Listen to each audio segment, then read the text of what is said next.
I thought that Punk did a good job when he said, "Am I the only one that can look up there and see WrestleMania? You know, that see that WrestleMania sign, and I'm gonna do the Rumble." I just thought I thought it was done well. There's something to that. There's something to not having a schmoz, not needing to do that and to still either advance a storyline or get a job done, like Rumble, right? Put the focus on Rumble, get your major names Yeah, involved. move the story together without Right, right. physicality, because on top of that, you knew that you were gonna showcase a luchador that has not been on that program before, and I think anything was, with him and Gable, I think that anything was going to pale work wise in that first half, of the show. There's some genuine excitement, I think, with Penta. I think so. That pop was legit. Yeah, and remember a couple of weeks ago I said that um, Paul was working on somebody's open. It was Penta's open that Paul was working on to get the lighting right and Oh, everything. right. Yeah, that's who's. I mean, and that was a couple of weeks ago. So I mean, that's you know, it Think of speaks the volumes. individual lighting cues and just it's the stuff to everyone takes for granted. Like we know we take film production for granted. We take action more, the effects and stuff for granted. But just in watching a Raw broadcast, developing the openings, doing the lighting design, the music, everything about it, and having to run all those cues throughout that, I would love the network to do, or Netflix to do, a documentary drilling into the minutia, a 10-part series, each edition taking just dissecting one aspect of a live broadcast production for WWE today. Tell you a great story I heard. It was Hunter, Vince, and I think Ari. They went to go see Chappelle, and so they're in the crowd, and the person that tells me the story is saying that Vince can't sit still. Vince is looking around, and after the show, they get to go back and talk to Chappelle, and everybody's talking, and Vince just says to me, he goes, "Do you mind if I give you a couple ideas on what might be able to make the production aspect of this a little bit better?" And Vince, like, as he watched the show, he was like basically dissecting what would make it better from the standpoint of production and and the visual effect of it. And man, it's just like just a different way. I remember every time I would come back to the WWE and it'd be like, okay, and then of course you're going to go from that handheld and then just go ahead and shift a little bit because we're going to pick you up with camera 17, which is somewhere up over here, and it was just just there was always every time you went. I remember when I went into the Hall of Fame in 15, the year before, I put Scott in, and I had to pick the microphone up. And I guess that really bothered Vince that I had to make such an adjustment. So when it was time for me to speak, Sean put me in, and then I went to grab it, and Vince went, "Ah!" And he like went to smack my hand. And I went, "What?" And he went, and the thing went on a power thing went up to the perfect height. Like, So it adjusted with each speaker. Yeah, yeah, but yeah. like Vince was just like, and that's the difference between you know WWE and everybody else. Yep. Agreed. Um, the Razor's Edge got a call out. Did you hear that? Got a little shout out during the Yeah. Finn and Priest. Priest's outfit was very razor-ish. He did the same thing. I remember one time I had one of the girls made me a singlet, and it had a lot of stuff like through the singlet, and he takes his singlet down like I do. I did when I power bomb. He does it for the choke slam, and he went to pull that bitch down, man, and it was just like like a corset, and he had to muscle it down. But I enjoyed that match. I did And that too. way, The street fight. and you think It's what it about it, was it's like supposed to be. that's been an open. That's been a pretty much an open chapter since SummerSlam is when Finn fucked him. Yeah, So was it 5 months yeah. So before they closed the chapter? that got closed. Um, But if I'm going to nitpick, and I said this a couple of weeks ago on some, we got a neck brace on. We're being stretchered.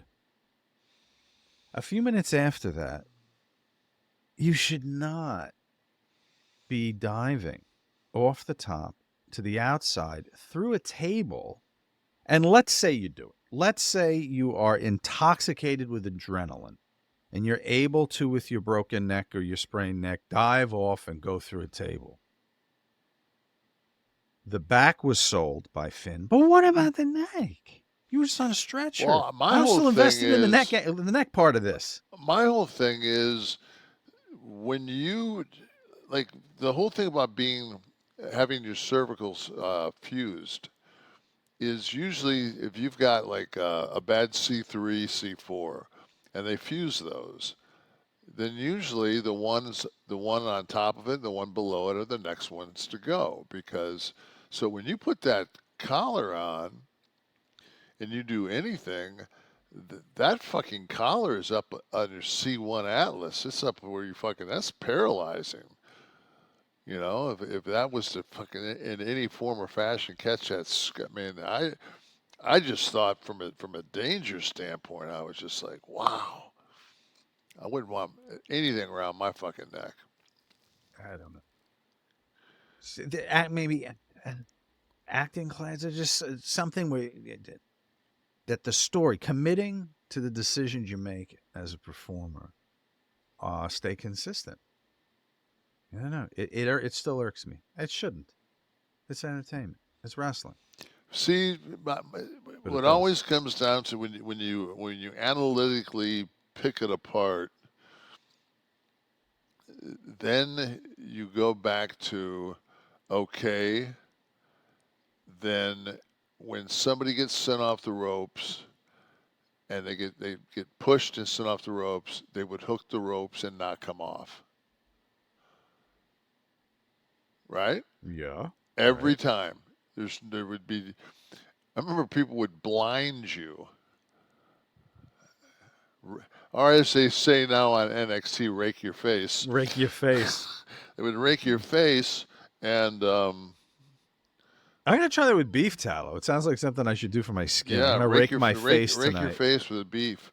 But yeah, if somebody sent you off the ropes and you hit the ropes, you just grab onto them.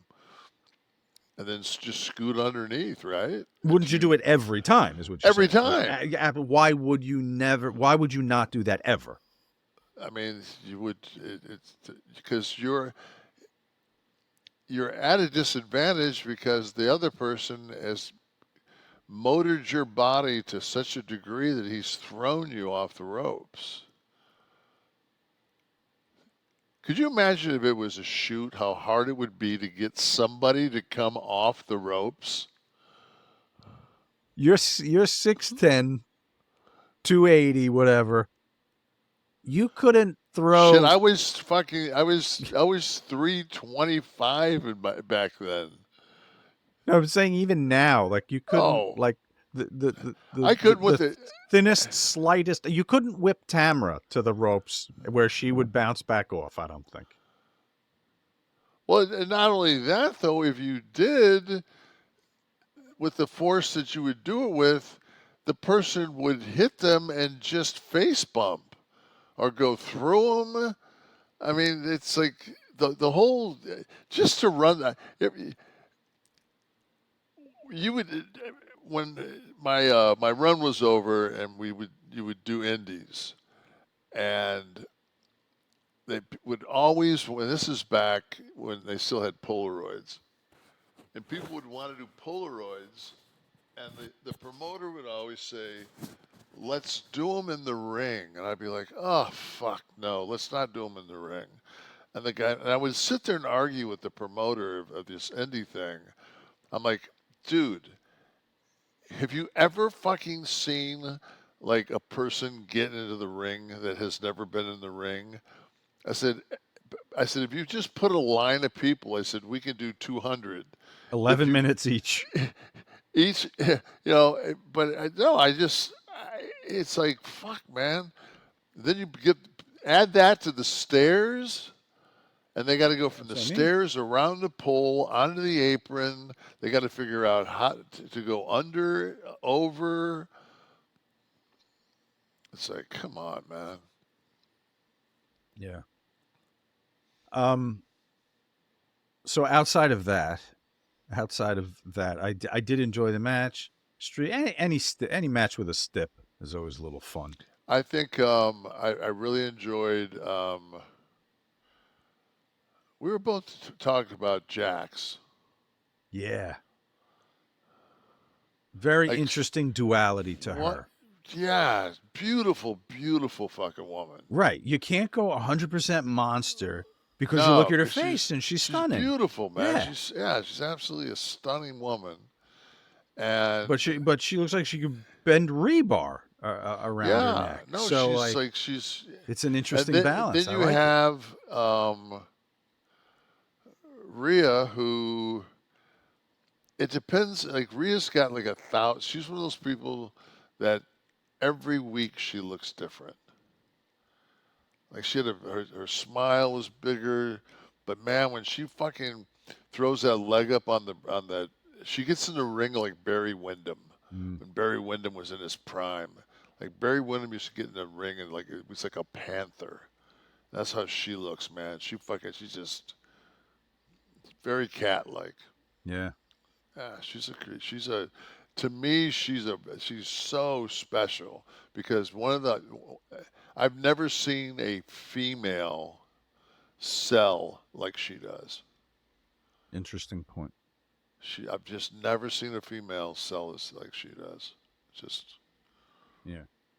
Yeah, no, she's tremendous. Absolutely. I saw where Um Sasha, not Sasha anymore, but I saw where she said sometimes a hoe's just got to be a hoe. oh, that's I saw that on Instagram. I thought yeah. that was. Um the Jay Uso promo, and I don't know if this is Jay or just the yeet shit. It's just, oh, You gotta say eat stuff because you're each. it's not shit because people are man it's fucking over as fuck. I know, but the stupidity of what's over something. Look, popular doesn't make something not stupid. Actually, it's usually inversely proportional. The more popular something is, the worse the movie is usually.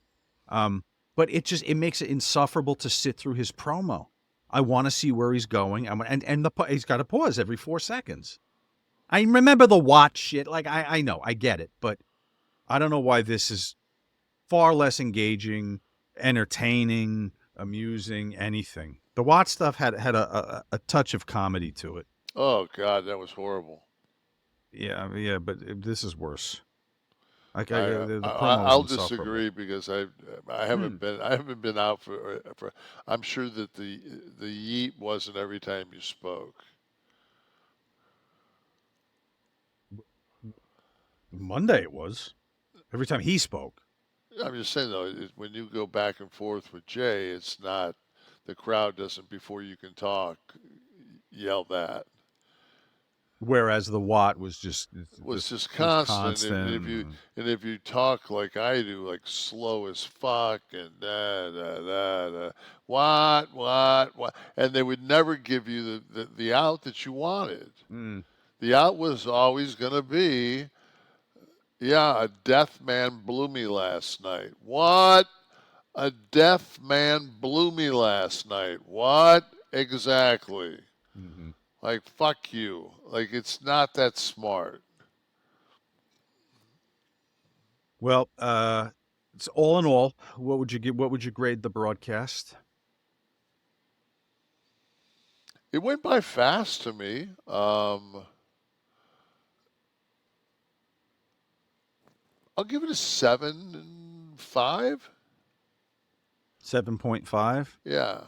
Coming off the debut of what, a 9.5 last week? I'll give it a 9. I would give it a like a 9, like a 9 on pacing. Week This one, episode week one. 2. Oh, Week this week. 2. This Yeah, week's. Oh, I thought the pacing, because you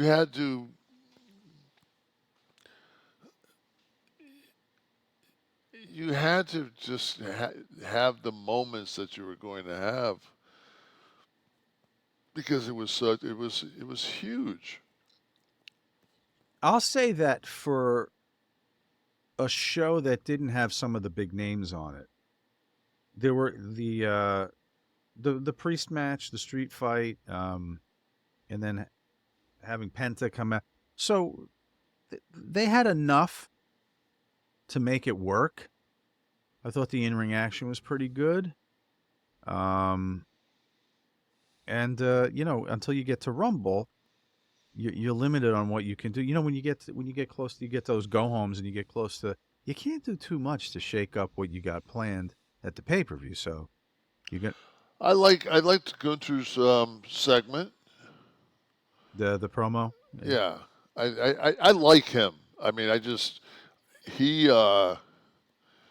he's a fucking good heel, man. Mm-hmm. Yep. Good show. 7.5. Can't be. Not everything can be perfect. Ivan Garcia. McAfee is the bridge to get NCAA athletes who aren't going into the NFL to give WWE a shot. Interesting take. Truth to this?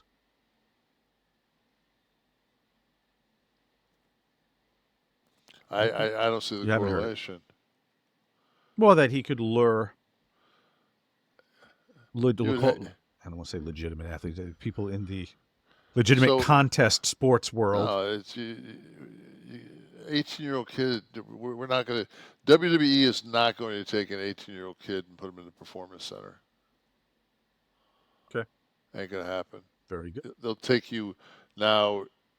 Take an NCAA guy who's determining whether he wants to go free agent to the NFL or go to the PC. That's a different story. Like Steiner, Right. like Bronson. Mm-hmm.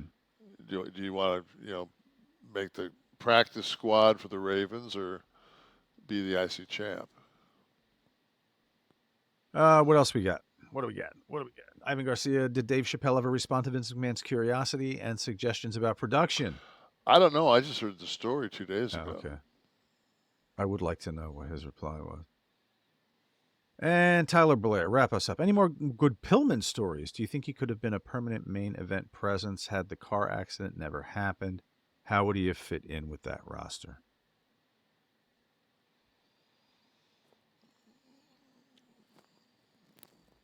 I don't,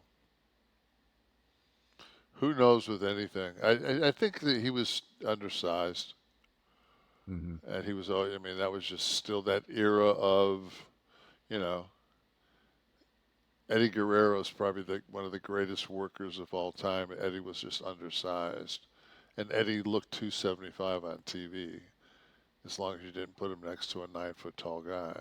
Right. That's true. But Eddie's work was